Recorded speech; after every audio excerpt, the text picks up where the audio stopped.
Agnès Jaoui et Jean-Pierre Bacri ont longtemps formé l'un des couples les plus emblématiques du cinéma. Les ex étaient restés proches malgré leur séparation. Mais si l'acteur était toujours associé à la réalisatrice dans Thérapie, il avait en réalité une autre femme dans sa vie, Alexandra. Le 18 janvier 2021, à l'annonce de la disparition de Jean-Pierre Bacri, tous les regards étaient tournés vers Agnès Jaoui, cinéaste qui avait partagé sa vie, et dont il était resté très proche jusqu'à la fin.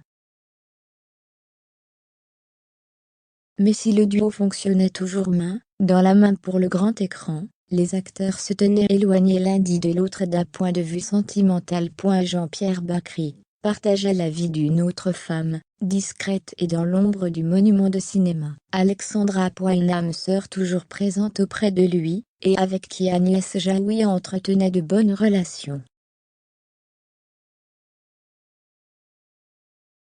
Dans Le Bougon gentilhomme, l'ouvrage de Valérie Bénahin et Sandra Frimant publié aux éditions L'Archipel en début d'année, on en apprend d'ailleurs plus sur le caractère discret de la dernière femme de la vie de Jean-Pierre Bacri. Elle n'est pas une femme d'image et prête sa voix pour du doublage ou du documentaire. Décrite comme douce et calme, elle est délicate et discrète, mère de 2 filles auxquelles Jean-Pierre Bacri va s'attacher.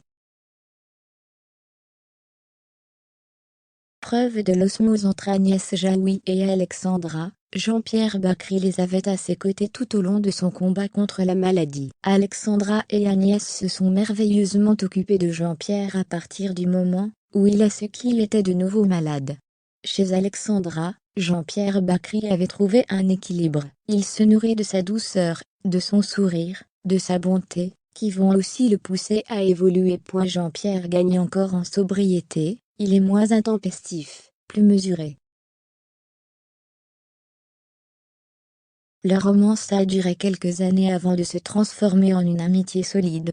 Roi du cinéma, Jean-Pierre Bacri s'est à l'âge de 69 ans, le 18 janvier 2021. Emporté par un cancer, l'acteur avait caché sa maladie à tout le monde, sauf aux plus proches. L'un des médecins qui l'a soigné avait d'ailleurs témoigné et souligné sa bravoure. Je fais partie de cette équipe de malheureux médecins qui l'ont accompagné ces derniers mois. Je dis malheureux, parce qu'on aurait bien voulu faire plus pour lui. On l'a trouvé comme dans ses films.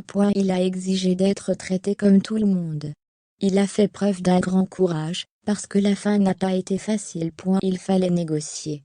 Parfois il disait non, alors on devait argumenter. On a eu des dialogues qui ressemblaient un peu à ce qu'il y avait dans ses films. Jean-Pierre Bacri est resté lui-même jusqu'au bout.